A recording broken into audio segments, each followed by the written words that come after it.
What is up, guys? We are back again with another video. This time we are discussing whether or not protein bars are bad for you or good for you, whatever way you want to frame that question, right?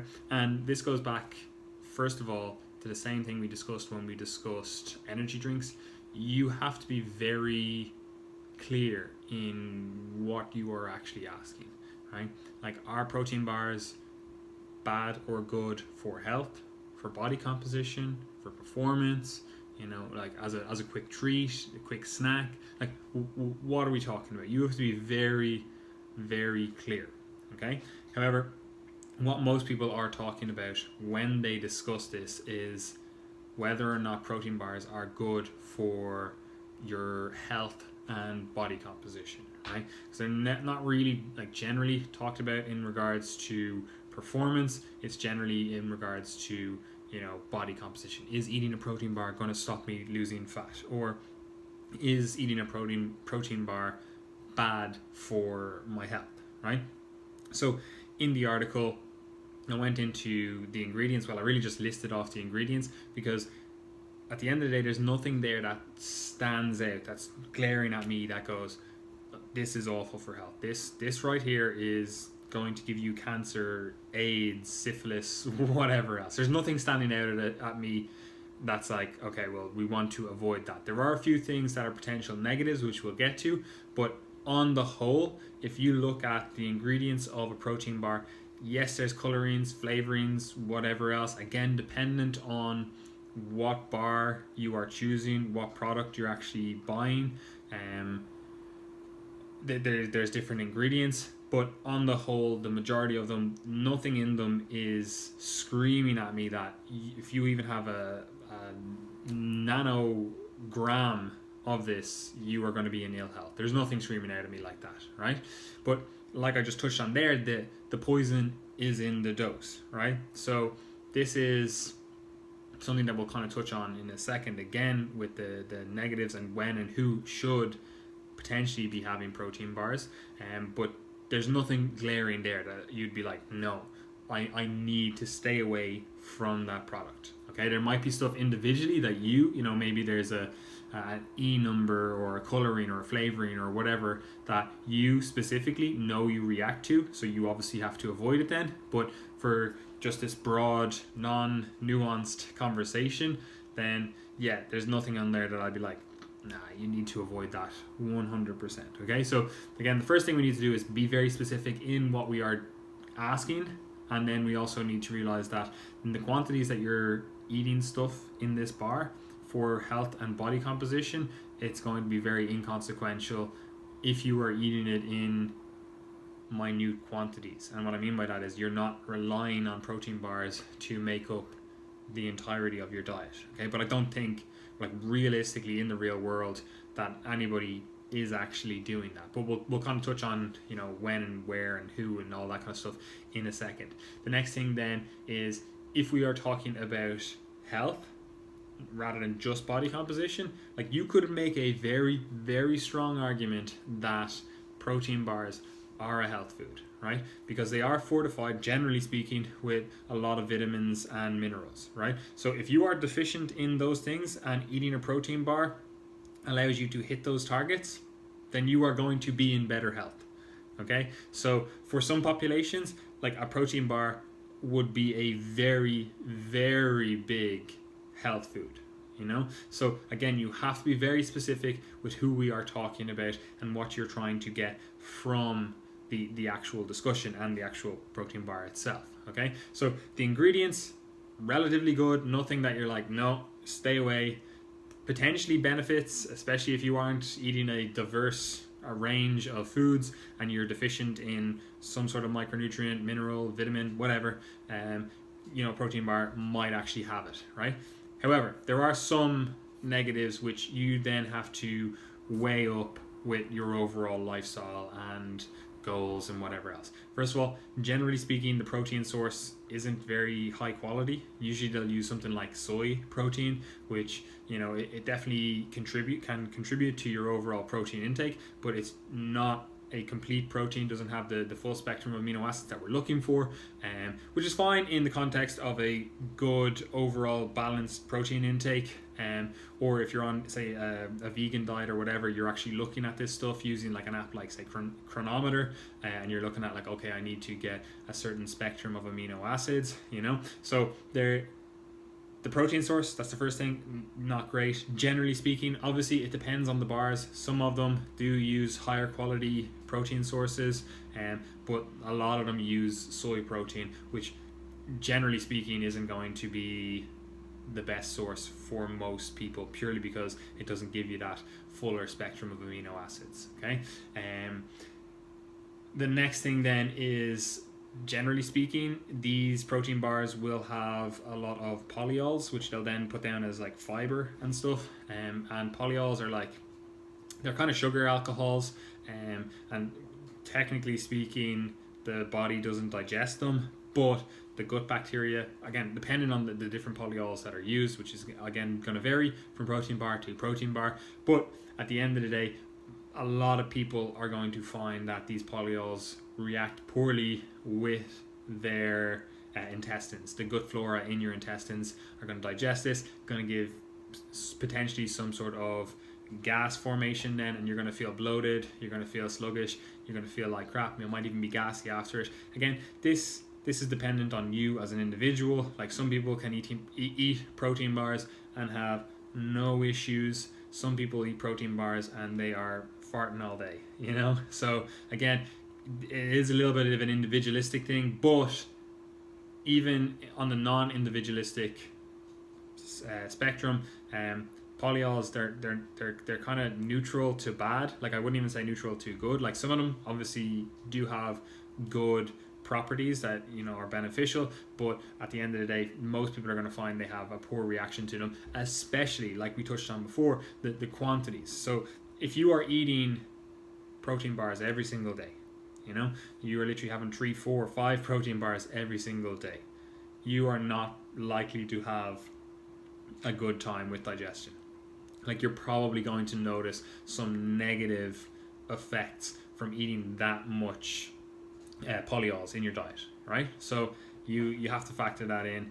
Again, the poison is in the dose. So if you are eating a lot of protein bars, then you're probably going to have a bad time. So you could definitely put that down as a negative towards protein bars. So are protein bars bad for you? Yeah, they could potentially be. Like, you might find that you eat a protein bar and you are bloated, feel like crap for the next 3 days, right? So obviously for you as an individual, that's a bad thing, right? So again, you have to take in the individualistic stuff when you do approach these questions, right? The next thing then is, oftentimes people use protein bars as a crutch. Like, you might have heard that just a second ago, where I was like, oh, eating 3, 4, 5, 6 or whatever protein bars per day, and you might have thought like, nobody does that. But I've legitimately seen people have like 4 or 5 protein bars per day, and they're like, yeah, no, I just need to hit my protein target. Again, as we discussed, first of all, the protein isn't the best quality that you can potentially get, so that you are kind of missing out on stuff. Again, it depends on the context of the whole diet and everything else, so I'm hesitant to say that truly, but again, you're not getting a full spectrum of amino acids, so you're relying on a poorer quality protein source in a lot of cases, and you're eating all those polyols, which are likely to cause issues for a lot of people, right? So again, if you're eating 4, 5, 6, 7, 8 protein bars per day, you probably are going to have a bad time. And again, I would then be looking at, why do you need that sort of crutch? Like, why is your diet set up on the whole in such a way that you don't have a structure in place that allows you to hit your assigned targets, protein, carbs, fats, whatever, like, why are you relying on a protein bar? Again, I'm talking about relying on it, because again, even if you're like, oh, I have to have 1 protein bar per day to hit my targets, that's kind of okay, but at the same time, it's a rather poor return on investment for the potential GI upset, the poorer quality of protein, and of course the cost of protein bars when you look at what you could get for a similar calorie amount, you know. So you look at the cost, most of these are costing like €3 or €4 per bar. Again, you might be able to buy them in bulk. You might be in America, I don't know what the prices are there. You might be in Britain, again, I don't know what the prices are there. So again, you have to look at this from a kind of cost analysis to the returns you're getting on it, and for the amount of calories that you're spending and purchasing, it's really not that beneficial. And then also you have to factor in that, generally speaking, while it might taste good to great, again depending on your palate, in the moment, you know, what do you feel after that then? So are the sugar alcohols causing you causing you to feel like crap?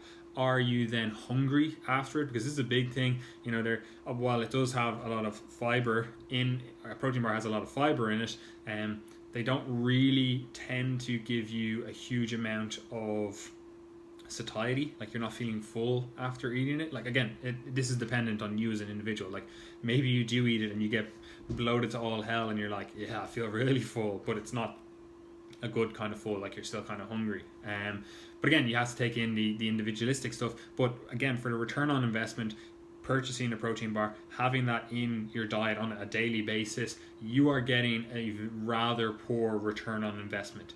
Again, but you also have to offset that with the convenience aspect of it. So if you are a go-getter and you literally have maximized every second of your day, and you legitimately have 5 minutes to eat a meal at 10 a.m. say, you know, and you're like, I literally am just racing between meetings or whatever else, and I just need something that I can grab on the go. Again, that could be the make or break the difference between you being able to stick to your diet and you failing your diet. So again, it's hard to say truly that a protein bar is bad when there are obviously going to be circumstances and things that arise that make it good, you know, that you could classify it then as good.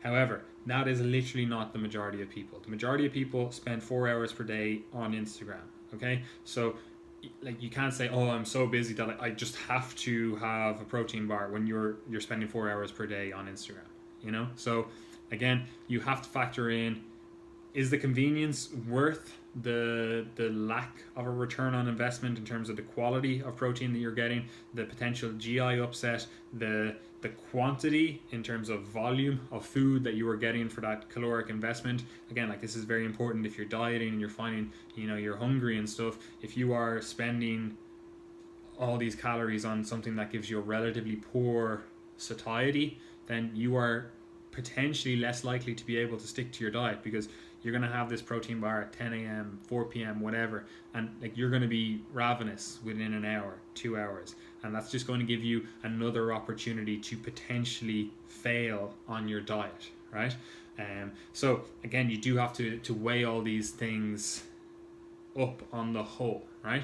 And again, that's what I'd be looking into if I had a client that started with me and they were like, look, I'm been hitting these numbers, these calories, macronutrients, and I've been using two protein bars per day to hit them. Like, I would be looking at, why do we need to have these protein bars in the diet to hit the protein targets, right? Same again, even if you were just using protein powder, you know, like if you're using 4 or 5 scoops of protein powder per day to hit your targets, like, that to me suggests there's a lack of planning with the diet, or a lack of even knowledge with the diet. Like, you might have the time to plan, but you don't know how to cook, or you don't know how to make things tasty, or whatever else, right? So that, for me, would be a red flag that I'd be like, okay, so we need to address the overall diet setup, the overall diet on the whole, before we can really move on and really start, you know, pushing into a diet, or pushing calories down, or pushing calories up, or whatever else, you know. So if you are relying on a protein bar,